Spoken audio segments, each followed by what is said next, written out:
welcome to Okami. Oh god, Oh, hold on. No, I don't want to watch this. No, why is it not responding to my buttons? Wait, did you start playing the pre-game cutscene? It started playing it, and damn it, why is it not responding to my inputs? I'm gonna restart the game. We're good! Off to a Yeah, this is great. rollicking good start. I like how I literally, before we even started, my first line was like, "Now, Dan, be careful about that pre-intro cutscene." It decided to start as soon as I hit record, basically. I'm gonna leave this in. Maybe this time it'll respond to my buttons when I push them on my controller. But we'll see. That's the thing. If it was like, there we go. Okay. I think what it was is because I turned on the game before having my controller in. The game, it might be one of those games that doesn't respond to a controller if it's not in when it boots up. Also, I don't remember if the HD re-release fixed it, but you can't do anything in that cutscene anyway. Oh, I was able to skip Certainly it that can't time. skip it. I was able to skip it that time, so it was the controller. Okay. Well, it not because I didn't turn on the game and the controller plugged in. It wasn't counting the controller, which is silly. But some games do that, especially if it's a port. It's more likely to happen. I find because I definitely playing this port. It runs fine, but there are definitely things that you can tell it's a very quickly done port. It doesn't really have much in terms of bells and whistles. Doesn't really do much. It works fine. Like I'm okay with not being able to adjust every little fucking thing. But some of them, when that happens, have that issue where if the controller isn't plugged in when it boots up, it decides that the controller just never exists. Makes sense. That's, no, it doesn't. That's the down. PC gaming is weird. I'm just used to it because it's what I primarily play stuff on. Because I don't... So, like, I have a Switch, obviously, and I play stuff on it for its exclusives, but, like, I don't have much desire for an Xbox or a PlayStation anymore. Xbox exclusives are on the PC anyway, so who cares? Sony exclusives that I care about have been put to PC, and the rest of their exclusives I don't care about. They're just not for me. Like you got God of War. I'm not really a God of War guy. Well, I know that one of them's on PC now. I don't really care for The Last of Us, so... And all they ever seem to want to make anymore is The Last of Us. And That's what Naughty Dog wants to make. Yeah. And Horizon Zero Dawn just isn't really my thing. So... They just don't make the exclusives that I give a shit about. I never can... I don't know. Every time I've tried to play Horizon Zero Dawn, the intro just fucking kills it for me, because it's like an hour long. See, it's the kind of thing... It's funny to talk about really long, dull intros where nothing happens when we're like playing over Okami. Because in a lot of ways, this should be a far worse intro, because this is basically like, I don't know, 20 minutes straight of just pure cutscene before you get even close to actually like in-game stuff. You don't even really get into like the dungeons for a hot minute in this game, to be fair. But I think the difference is presentation. Like, at least with Okami, you're doing this whole storybook thing, so you kind of know, alright, we're here for however long this lore, this kind of, like, alternate interpretation of mythology is going to go on for while this is explained. And while that's not great presentation, it's kind of, in a way, better fits the aesthetic of being a story that's being told to the player, which is what Okami is, in a meta sense. And also, like it's too, literally a story being recounted to you by a mysterious person. Yeah, and it really kind of fits with, like, before you even pick up the game and you just look at the box and you see, like, the art style, like, right away you're just like, oh, okay. So as soon as, like, it starts playing the cutscene, you see this, like, storybook sort of setting and, like, its unique visual style, you right away know what you're in for. And it's the kind... But I think the contrast is when you look at something like Horizon Zero Dawn, which technically lets you be playing as the character quicker, but it's one of these weird things where rather than using like the medium at its best to like let you actually explore / learn on your own or be taught in organic ways, it's the kind of thing where these sort of really slow paced open world games also like God of War, then also have to have these really slow-paced, long, drawn-out tutorial segments teaching you about stuff. And they don't really And do it's it in just kind of not like even fun. and they don't really do it in like an interesting way because like so Sunset Overdrive is like an open world action kind of game, and it's really fun. And but it has like also like a comic booky sort of style to it. So it has like it teaches you in how to play the game in a pretty fun way, and also moving around the map is fun. Like it's really fun to traverse the map. Whereas in a lot of other sort of more modern stuff, you just have really dour, boring, constant serious tone where it's like, I must teach you how to automatically shoot a bow in this really long, drawn out sequence. It's Where in game all you do is out of game all you do is press square and a bow is shot. it feels like a lot of those games are embarrassed to be video games. I mean, obviously, The Last of Us dude, Druckmann, is embarrassed to be doing video games and wants to not be in video games because he thinks that's embarrassing. But it's kind of less. I don't know if it's specific about being embarrassed to be doing a video game, but I think it's more specifically oh well, we want this. We want to be more cinematic and more serious without sort of appreciating. You're dealing with radically different. You're dealing with radically different kind of mediums. Oh, you know what? Also, too, about this intro is you do get a sneak peek at some of the powers you get later too. Yeah, I mean this whole segment is basically just like foreshadowing. I mean, pretty much it pretty much tells you exactly how the boss fight with Orochi actually goes. Now he's not the final boss. There's stuff after him, but this does show you. It gives you a glimpse at how much bullshit you'll be able to do. Honestly, fairly soon in the game, relatively to the plot of it. It's a long game, so I say soon, but it's soon in the respect of the entire game. It is very interesting how much emphasis is put on Orochi, considering in a lot of ways he's only the second boss. He's like the starter villain. Yeah, and you don't really appreciate like how much other random sort of Japanese myths we're going to be dealing with. Yeah, because it goes into a lot of them. Obviously, they're tweaked and changed from the actual. Like, if you were like actually like look into like Shinto mythology and shit, or the Shinto faith. But yeah, basically any god who's not specifically Amaterasu is kind of brought down to being mortal for a start. Yeah. Because Nagi is a placeholder for Izanagi. None of this is anything like what the actual myths around Izanagi are.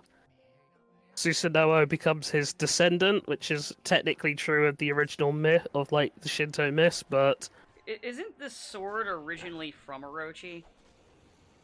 Isn't it like something where they kill Orochi and they pull it out of his body, basically? Something like that, but and then he hands it to Amaterasu, and then she hands it to the first Japanese emperor. Yes, because it's meant to be one of the like 3 treasures alongside her mirror. Because there's 3 different weapon types. It's the mirror, the shield, and the sword. It's the mirror, the bead, it's the. It looks like a bead, but it's called the shield. Yeah. And then the sword. Well, the 3 weapon types in this game are glaives, beads, and reflectors, and that's meant to represent those 3 treasures that Amaterasu had. Yeah. There's lots of other I mean, I don't think there's any myth is ostensibly what it is and like how it is originally, except maybe the Kaguya stuff, but that's like super late. Yeah.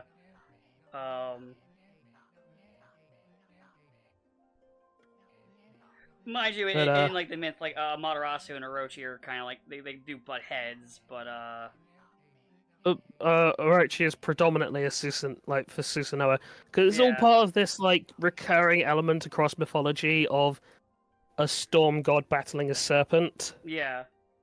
Because it happens in Greeks with Zeus and Typhon. It happens. It happens in. I think Egypt was set as the serpent, and is it Horus? It happens in I think Maya. it's this kind of thing where it's this repeated sort of element that crops up in a lot of mythology. Makes you wonder. Oh, obviously it happens in Norse with Thor and Jormungandr. Makes you wonder if like there was like just some event where some dude fought like some like fucking dinosaur that wasn't extinct yet or some stupid shit. It's probably a combination. It's probably more along the lines of. So genetically speaking, snakes are like a lot of animals have almost a genetic memory of specific animals they are basically programmed to be wary of. Mm-hmm. So like as an example, on Madagascar, even though there's no like real birds of prey, all of like the lemurs and other like sort of and other creatures like that are like deathly afraid of birds. Interesting. Because obviously a lot of their ancestors would have been plagued on by birds of prey like hawks and eagles on like mainland Africa. It might even be New Zealand, I don't remember. And part of the thing is, for our ancestors being ground dwellers, snakes were a significant threat. Yeah, especially if you think back in those days with venom, or if I want to be funny, poison. It could be like just basically a bite is death. So it's a combination of. This is why serpents are always sort of portrayed in very negative connotations in a lot of cultures. And it's that kind of thing where it's probably a singular story has got with like obviously the cross of cultures through various like land bridges and etc. and like stories and words of mouth and cave painting etc. And that's what's been sort of like wound its way into all these different mythologies and sort of lore of all these various cultures. Makes sense. It's kind of like how angels are a very repeated imagery, or not like specifically angels as in like heralds of God, but winged humans. They appear in a lot of different cultures. Yeah, there's a lot of dragons are in basically every culture. They may look a little different, they may act a little different, but yeah. Big reptiles that breathe fire. Although part of that is also ancient people finding actual dinosaur skeletons. And being like, what is this? Dragon. Must be a dragon. This thing has to be some kind of demon. I don't know. I just think it's kind of it's just more like a food for thought because I just find it interesting that it's a feeding thing is all.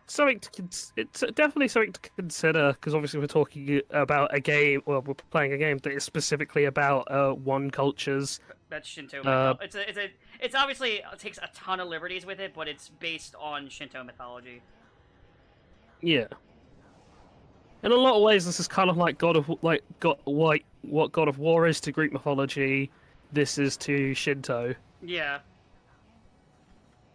Takes a ton of liberties, but for some people, it's like without it, you kind of. I'm trying to think of how to explain this. It's it takes a lot from it. They definitely did a lot of research, and then they changed what they needed to make it work, similar to like what God of War did with the original one. Even if I'm not a fan of the original God of Wars at all, like I don't like any of them. You don't like anything. I like this. I like this game a lot. It's really good. I also like Hi-Fi Rush. I played that over my vacation. Oh yeah, I did see that. So you were playing that. I beat it. I think the director of God Hand worked on it. I don't know Shinji Mikami. Yeah, because I think it was Shinji Mikami has a hand in it. Yeah, it was like the game is like a joint like Western and Japanese development sort of thing. Yeah, which is kind of interesting. The game's really fun. I really like it.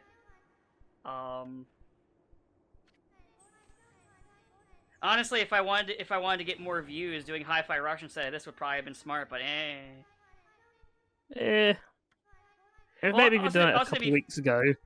Yeah, by the time it gets out, no one's gonna remember Hi-Fi Rush. It's just like no one remembers Legacy. But Actually, nah, that's not fair. I've seen a lot of like fan art and shit of Hi-Fi Rush. It'll be one of those things where it'll be a cult classic, but I don't think it. But it will it probably did like really never. well. Yeah, but like I'm not meaning like oh it's not gonna have done well, but I just mean I don't think it will ever be like it will be kind of what it needs to be, which is like a classic kind of B game. Kind of like if we're gonna be realistic, what Devil May Cry was at one point. Yeah. Because Devil May Cry was a B game at one point. It's not now, but it was. I mean, it was a B game right up until honestly probably DMC 5. Yeah. No, DMC 4 probably is the first time it was actually a sort of AAA game. 4 or 5. Because the DMC was a AAA, but nobody fucking liked it, other than game journalists for some fucking reason. But, I know but who some... cares what game journalists say anyway? I know some people who unironically like it, which in of itself is okay because it's a fine game. Well, I also know people who unironically love Dante, and I'm like, I don't want to be seen with you. Even if I take it out of it being a different version of Devil May Cry, there's something about the gameplay and the characters and everything that I don't like. You know, actually, when I think about it, Dante versus Chai is interesting because they're both like trying to be cool, but one is and presented as a loser, and the other one we're supposed to think is cool. Like Chai in Hi-Fi Rush is specifically meant to be a loser dweeb. Like even the director said in an interview later, yeah, no, that was intentional. He wanted him to be a loser. Yeah. And initially had a bunch of pushback against just making him just a loser who had to earn being cool, basically.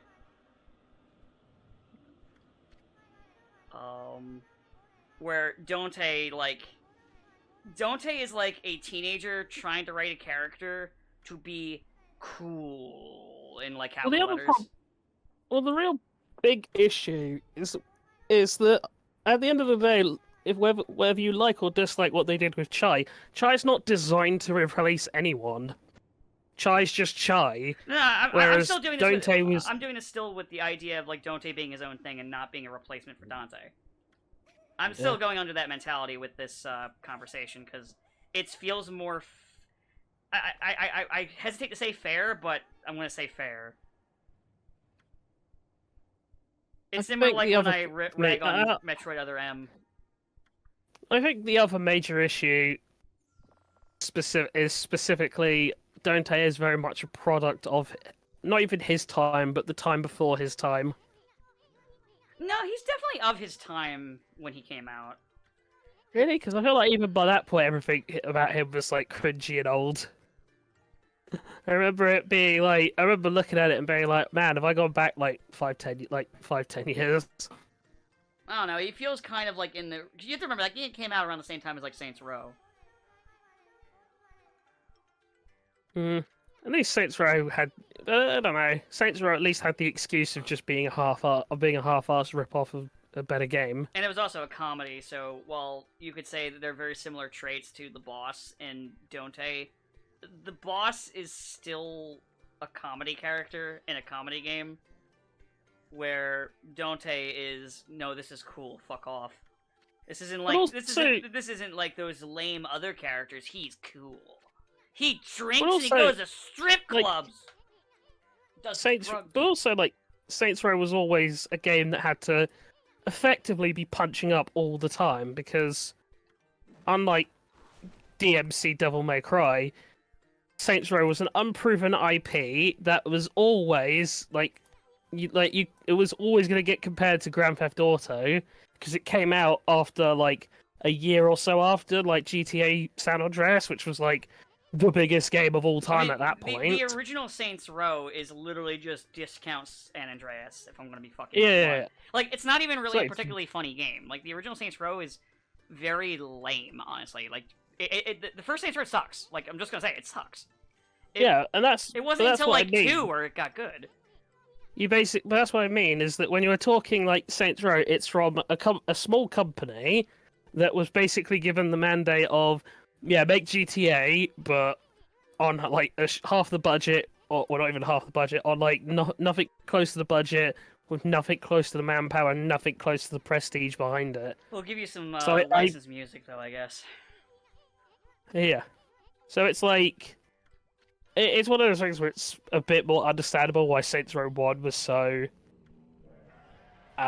thoroughly uninteresting, because it was designed from the ground up as let's make a GTA clone in an era where GTA was at its fucking peak in terms of game quality and appeal. Yeah. Like, you can argue GTA 5 is technically a better game, but I think that's also where you have more stuff that's actually able to compete. Like, fuck me, nothing could top San Andreas when it came out. Yeah, San Andreas was on top, and 4 wasn't too liked, so that's the only reason why we're not talking about 4. 4 was just 4 was also a product of its time. 4 came out. 4 and Saints Row 2 came out around the same time, and in a weird way that helped Saints Row, because Saints Row 2 was definitely started leaning more towards the comedy aspect, but still had like similar like gameplay feel as San Andreas in terms of how you move the character around. 4 is when they started making the characters become more cinematic, where they control more like tanks, which is an issue I have with 5, if I'm going to be completely honest.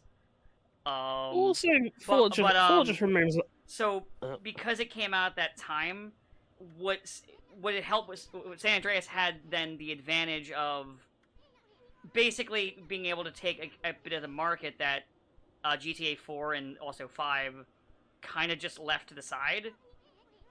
Like that more chaotic comedic side of it. Not to say there's no comedy in 5, but it's not the same as, say, like if you look back at like Vice City or even San Andreas. I think 5's a different kind of animal that we'll kind of get to. I think you're right where Saints Row 2 benefited from 4 being a lot more dour and serious, and just it cut a lot of features and the zaniness that people liked from San Andreas and even Red Dead Redemption. That's honestly what made me fall off of maybe like not 1.4 and bounce over to Saints Row 2, because it was like I was like, oh, this looks like what I want to play. I mean, I think the problem when you're talking about 5 is that you can argue about which game you personally like better, that or Saints Row 3, or Saints Row 4, or whichever. What you can't argue is that GTA 5 outsold it like crazy. Oh yeah, 100%. GTA 5 was top dog on that sense. Let's be realistic. Saints Row 2 did not outsell GTA 4. Let's be honest. Yeah, but I mean, I'm not talking about sales here. But what I mean is that, like, in a lot of ways, GTA 5 for the longest time became the top dog sandbox game in terms of prestige, in terms of everything surrounding it. You can argue about which game you personally liked or disliked more, but I think it's in a lot of ways GTA 5 did technically recapture what San Andreas did. I just think San Andreas was a lot more of a decisive, no, this game has won this entire year, fuck off everything else. Like, you don't stand a chance. I mean, even still, 2004. The ripples of GTA and how much it sells are a thing that developers consider whenever they know a GTA is in development. Like, you know right now, because 6 development talks are more common, that a number of developers are sitting there kind of looking to the side, like, kind of worried when that trigger is going to eventually get pulled, that it's going to come out, and trying to scramble to work their shit around it. Just don't release the same week as don't release the same month as GTA 5 as GTA 6. You're usually okay. That's usually what a lot of developers try to do, is avoid releasing that same month because it's a death sentence. There are games that have tried it for some unholy reason, but it's not a good idea. Saints Row 4 had the sense to release like a month or so before GTA 5. Yeah. And basically even the marketing for the game was like, yes, we know you're going to go and fuck off to Los Santos in like a month, but just play our game while you wait. Which honestly isn't a bad move when you think about it. Like going out like a month ahead of it, so people play that as a way to kind of get themselves ready for that game, isn't a stupid idea. It basically worked, I think. Yeah. Game sold well enough to get like 2-3 sequels. which nobody liked, but you know. Because it was the sequels were well, it had DLC, then it had the Gat Out of Hell, which I don't give a fuck about, and then it had Agents of Mayhem, which And then the was a reboot. very middling game. And the reboot, which I honestly have never played because it's not on Steam, it's on Epic, and I refuse to buy Epic. Or you know, From what buy I Epic. understand, you're not missing much. I'm going to pick it up at some point when it's on sale on Steam, because I do want to try it still. Because I know a lot of people's complaint was the humor of it, which my response to like looking at it is I'm like, yeah, I see what you're saying, but this is basically, if we were to time machine it, that's the type of humor we had in the original like Saints Row 2 and 3 and 4 was basically, this is that era's comedy, if you know what I mean. Like it's the comedy is of the era it's in, is what I'm trying to say. So, like, I don't know. To me, it's like, yeah, it'll feel like, oh, it's trying to be trendy. I'm like, it was always trying to be trendy. Let's not fucking I mean, lie. the big complaint I heard was people just is the gameplay, and it released like in a really bugged and unfinished state. So that I didn't hear as much, to be fair.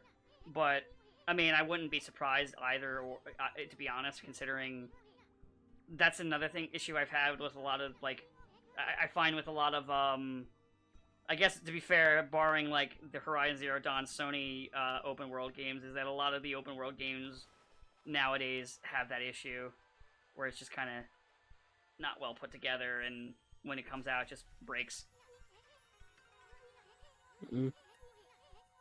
Anyways, the cutscene's still going on. Well, I'm now in the tutorial part, where I'm going through the tutorial island. Like, I just saw the restoration rush stroke.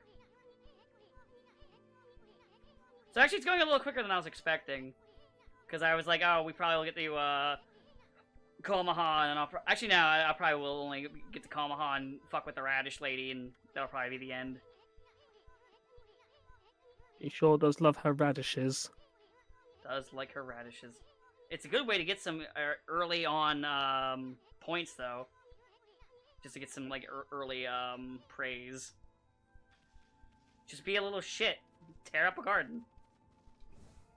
You are a dog, to be fair, and everyone does every character you meet from this point on, barring like the ghosts and the like mythological characters, basically says, "Man, what a stupid dog! You look so stupid, dog. I've never seen a dog that looks as stupid as you." Man, what a dumb dog. I think barring like the only person who doesn't call you stupid is like the lady who makes alcohol.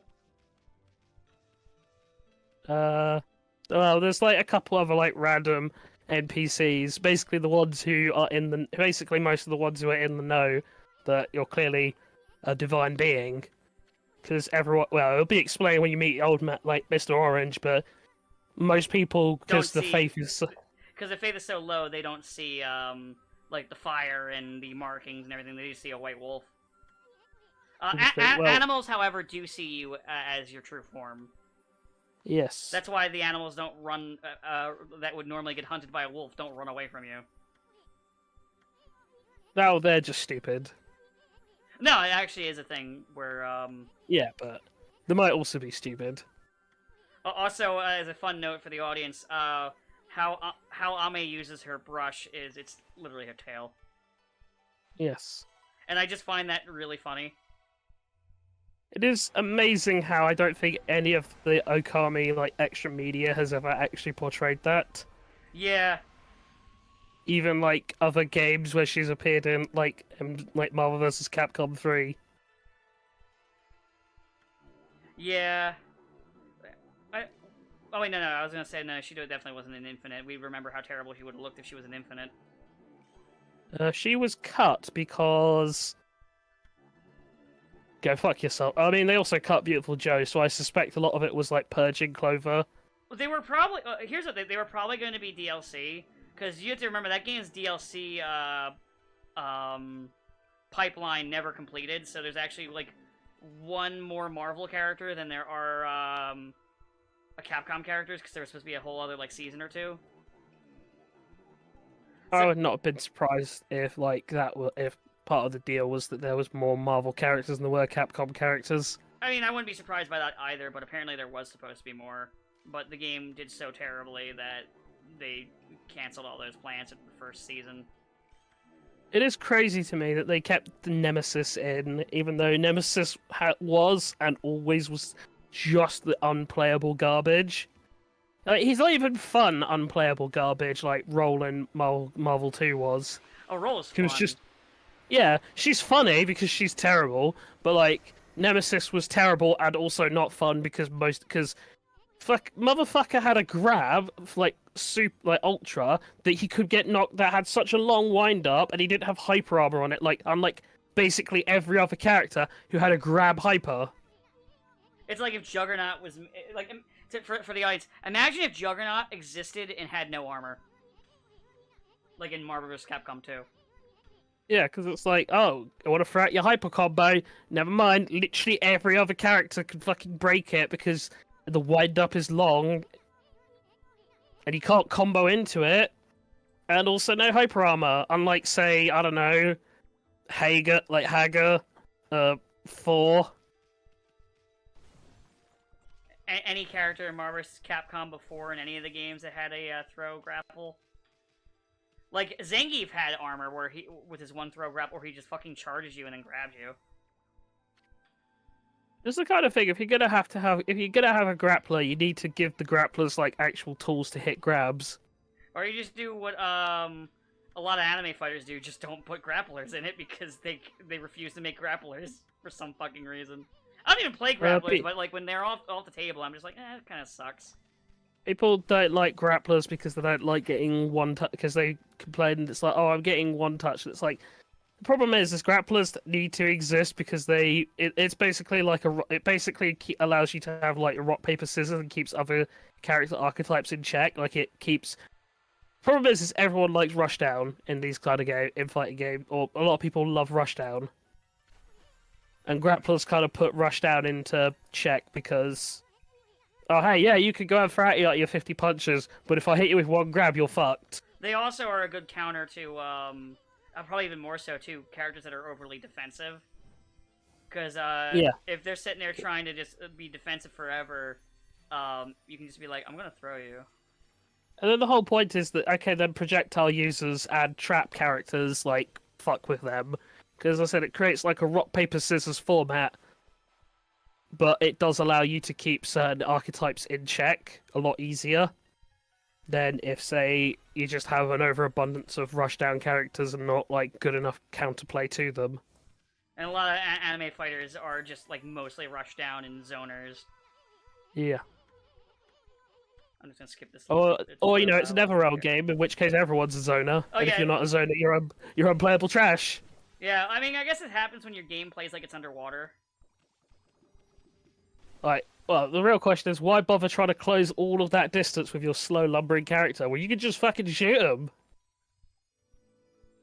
And there's very little counterplay because projectiles come out so quick. Like, you know, Street Fighter, it's not really, beyond, like, little Timmy levels, it's not viable to just sit there and Hadouken in a corner.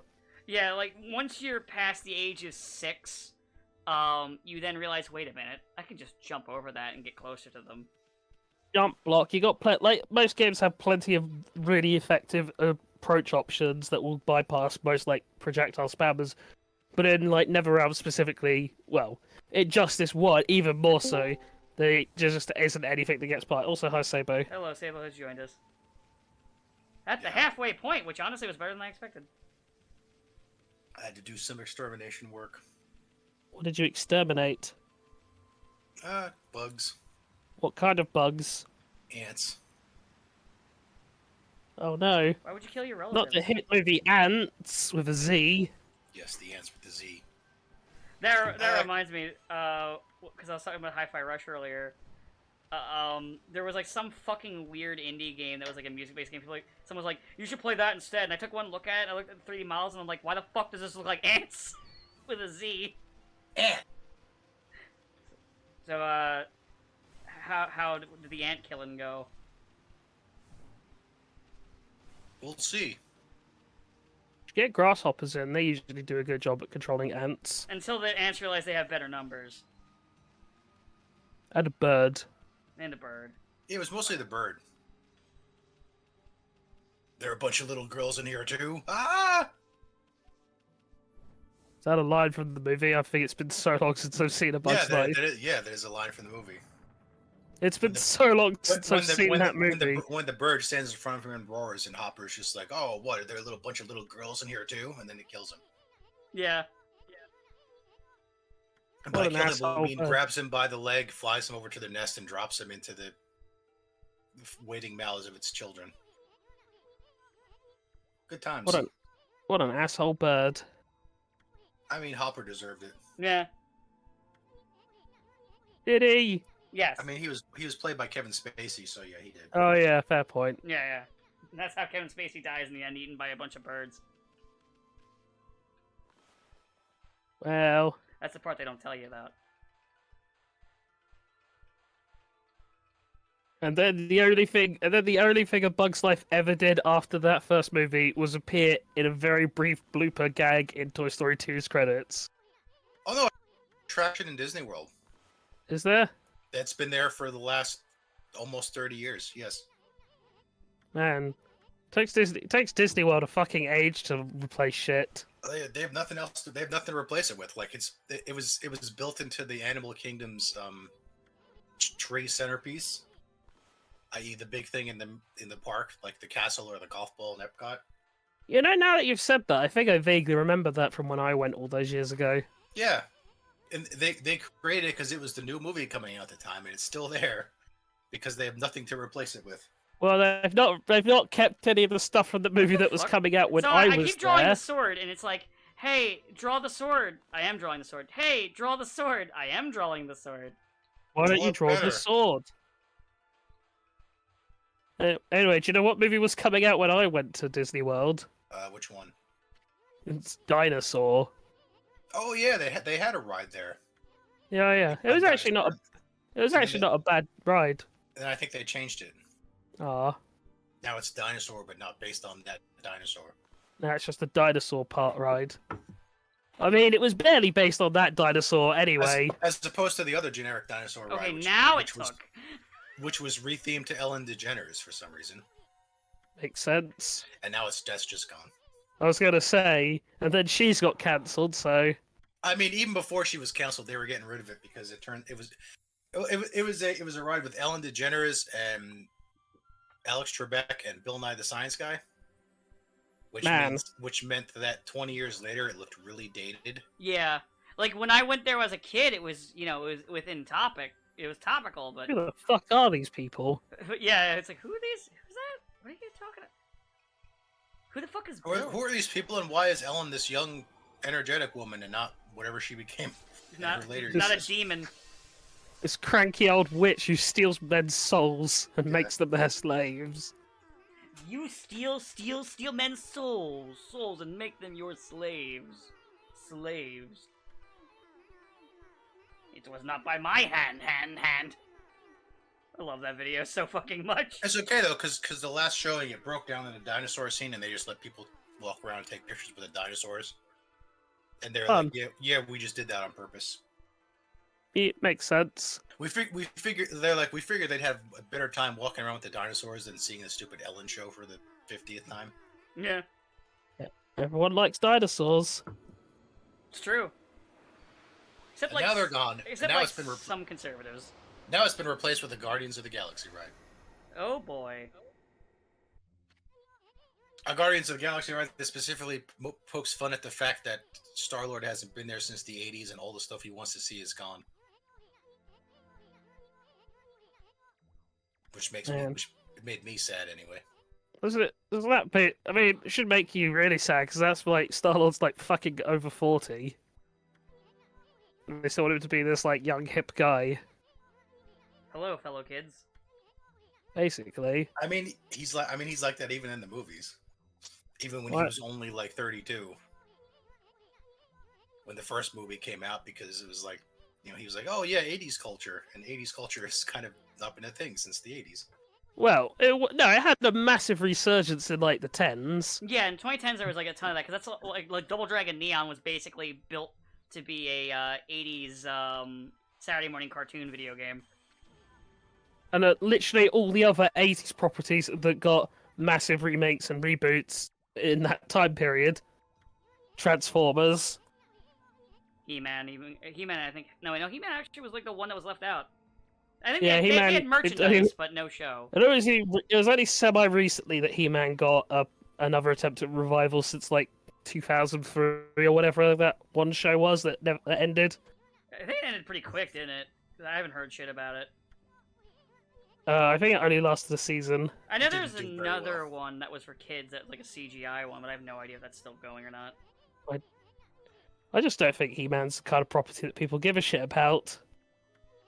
I think when He-Man first came out, it was very much well, what the fuck else you gonna watch, kid? I mean, She-Ra did fine. Eh, I mean, Shira did fine with the wrong kind of audience. yeah, it wasn't popular with kids.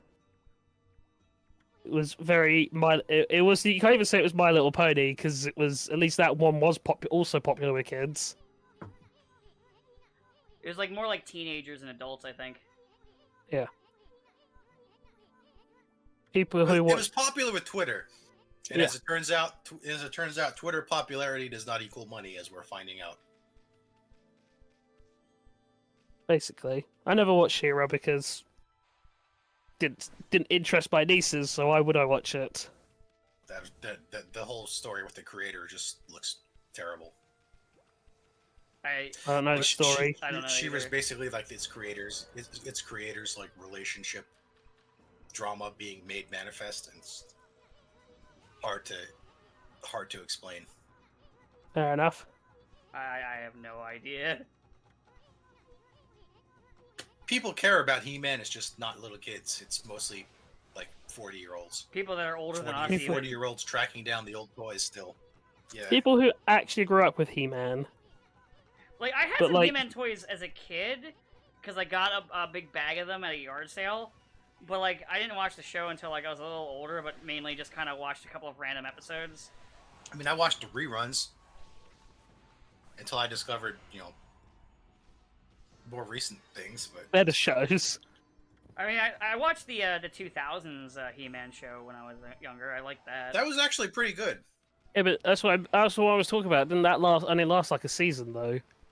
2 or 3? It lasted 2, Ah, and it ended on a cliffhanger that was never answered because, of course, it wasn't. There was also that one He- show with He-Man in space. Well, He-Man also had the trouble of that show was airing at the same time as like the 2000 anime boom, so it was competing against like fucking Dragon Ball Z when Dragon Ball Z was like a rising thing here.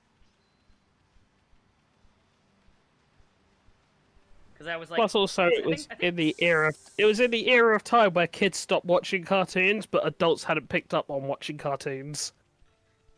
no, because That's- Toonami was really popular with kids. Like I said, that was like the anime boom era. That was at 4Kids' height of power. And then they lost. And then they gave away Pokemon. The fools. The literal fools. I mean, it's alright. The Pokemon anime ended up fizzling out anyway. Yeah, like 15 fucking 15 years years later. Think of how much fucking money that show brought in Yeah. in the interim. It's like most other shows last like what, 8 years, if they're incredibly lucky. And it's still getting another show. It's just not Ash. Yeah. Like And it's not going to be an all year thing. I think the Yeah, new but- shows. I think the new show is only going to be like 25 episodes a year. that's still But like it's a like normal the- show. But I just mean it's like, yeah, you go from like you have a show that lasted for like fucking nigh on near 30 years of continual running. Bearing in mind, they didn't have to do a whole lot of production costs beyond like the usual stuff you do for dubbing for one of all the the world's production biggest. costs went to Japan, and that's why they're shutting it off, because it's like, yeah, it turns out we can't maintain this anymore. It's over. It's over, and foreign production companies weren't wanting it because they're like, why do we want it?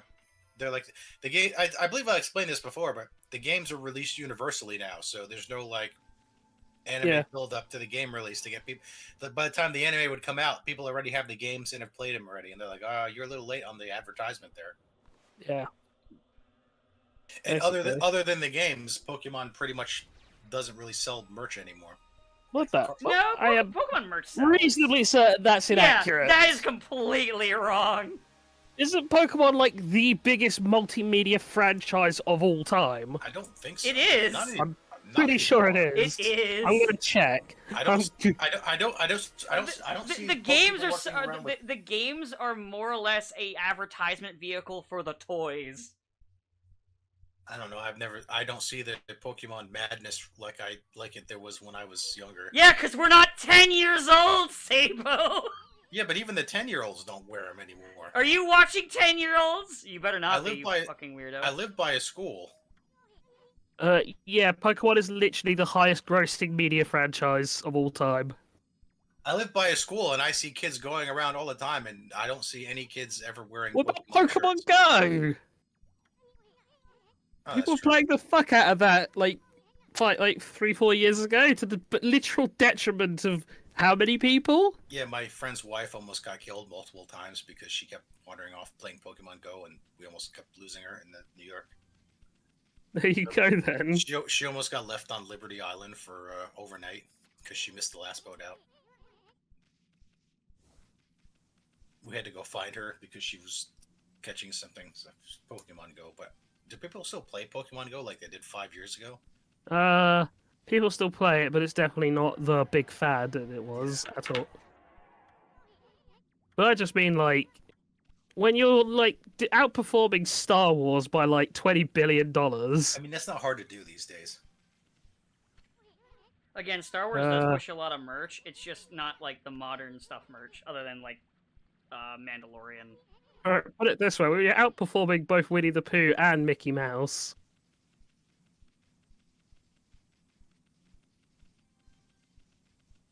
Damn, Dungeon Fighter Online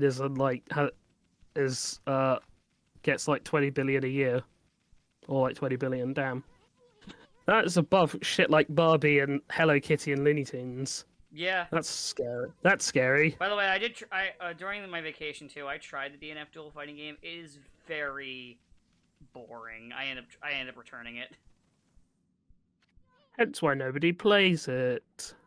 On the People plus talked side, about it for 5 minutes and then it was gone. Remember how I said when they were showing King of Fighters and Adolf around the same time, and there were like some dweebs that are like, "Oh no, this is gonna kill King of Fighters," and I was the one intelligent person in the room going, "No, it's not."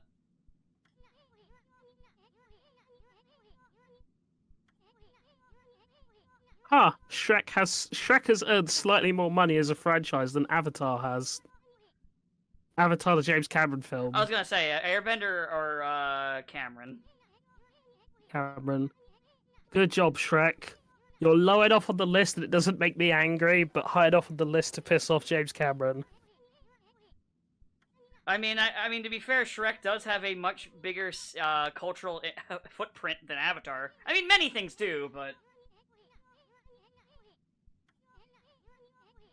In any case, yeah, Pokemon earns more than like any other franchise by quite a decent amount. So Pokemon's still popular even beyond like the games. yeah. Because you have to bear in mind you've got plushes and all other and the TCG. You have the cards, the plush toys, the actual toys, the statues, the T-shirts, the bedwear, the flamethrower. The jet livery is noted as getting them like $3 million. So that's just all the fucking like shit, like Pokemon theming shit they'll put on the exterior of the jet to get kids excited. Yeah, it's one of the biggest franchises to ever exist. It's just I think it is literally the biggest. if it's not the biggest, it's one of the biggest. The point being, it's very big. Like, hard to really fathom how big it is.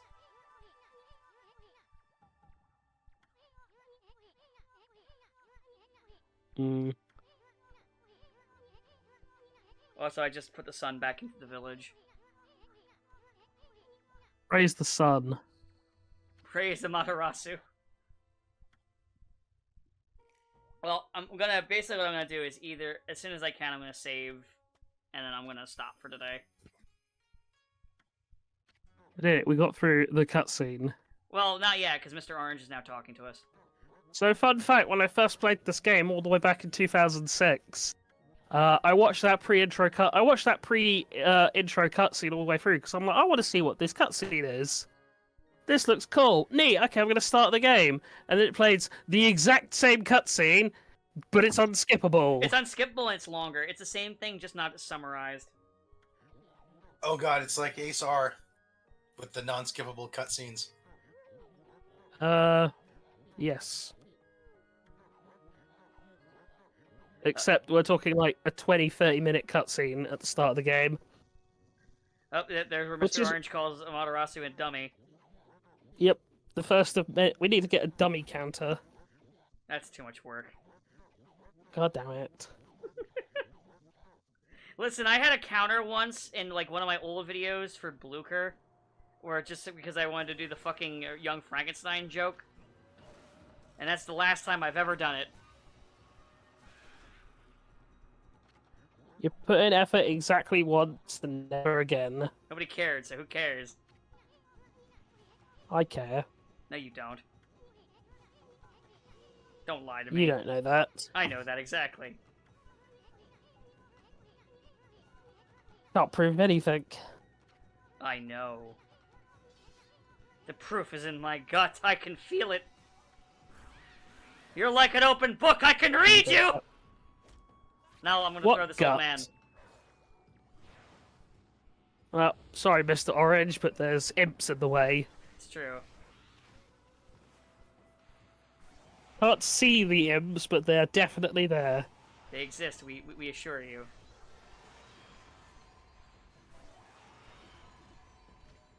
Oh yeah, another way to get demon fangs is when they float off when they're going to die, just quickly open up the thing and chop them real quick. Yeah, that's where you can get bonus demon fangs, but also pissing. Yeah, but it might be a bit before we get the piss.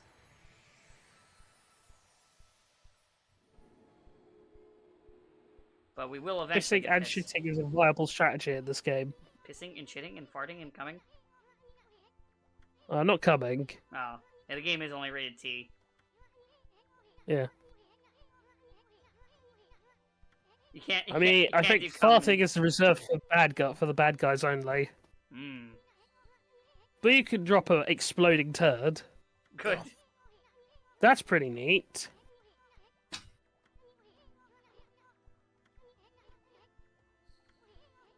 All right, Isun, I get it. I'm just gonna like speed up your dialogue a little bit. I'm pretty sure every enemy in the game has like a unique way to get a demon fang from them. So with imps, it's cutting them as they're flying up. With like those turtles that are like Bulbasaurs, it's if you make them bloom. Yeah. Making them bloom also makes them easier to kill too. Yeah, I think it just straight up one shots them. I'm not sure. No. It's been a long time. It's been a while since it was when this re-release came out that I replayed it. And this re-release is fairly old. Old enough to where it didn't fucking pay attention to my menu, my input, where I didn't realize that when I didn't have the controller connected right away that you could just have a controller connect later and it's fine. 2017, I think, is when it came out. Ah. Huh. So They had that. They 6 had that worked years. out before then, huh? That's weird. I guess this is was just kind of quickly done. Also, here, have some bird food. Yeah. But also, it just might have been a game they might not have put that extra bit of like bug fixing into because, it's kind of a miracle this game got remastered in general. Honestly, Yeah. I mean, like I said, it's a small thing, but it's fine. I can live with it. It's just a small little hiccup in a otherwise really. I do really fucking wonder good who. game. I do wonder how this. Actually, I say that I'm pretty sure I actually know how this came about. Because I think around the time, like, in a weird sort of way, Okami has always been this game that has like kept attracting Kamir to like talking with Capcom. And there was apparently a time where they were very close to like doing a Platinum Capcom collab for Okami 2 and other projects, but those fell through. And I wonder if part of that was like this game getting a remaster like approved before. Obviously, the plans felt as like a means of testing. Hey, do people want Okami 2? We do. Because Capcom also does do like doing those tests. Yeah. Because anytime Just they like- re-release old shit, it's usually a test. Yeah, like when they re-released Resident Evil remake, and people were like, "Hey, can we remake RE2 now?" And then they did, and it was great, and it was the last good Resident Evil game. You know, I saw a really good hot take about RE4 remake, where they Yeah. was like, yeah, this gameplay, this is literally RE6, and you guys all hated it back then. Well, Well, I refined guess version of RE6. small disclaimer: I'm pretty sure RE4 comes out tomorrow, or for us. Yeah, But this video comes out like 4 weeks later, so give or by take. now RE4's already come out, And and pe- everyone's already decided if they like or dislike it. So far from what I've seen from the demo, I think people have decided they like it. I think people will like it, if only because I'm pretty confident in being able to predict how people will think. But I don't know. I'm not even sure if I'm gonna get it, to be honest. Yeah, I mean, I'm not really... RE4 wasn't exactly my favorite one, but I just really liked the Browse- person that, you know, Big Brained pointed out something that I thought when I saw, like, the gameplay changes. I was just like, this is just a refined version of 6. Like Trails to And y'all- Ashes come and out, y'all and I do got want to fucking play that, but mad I'm only- when 6 was doing, like juggle combos. But all I've really done so far in Trails to Azure is just the intro prologue where you get to play as Dudley and Arius for 5 minutes. Oh, that's out too. Yeah, I like how Dudley's S-Craft is just, fuck this gun, I'm gonna punch you. Yes.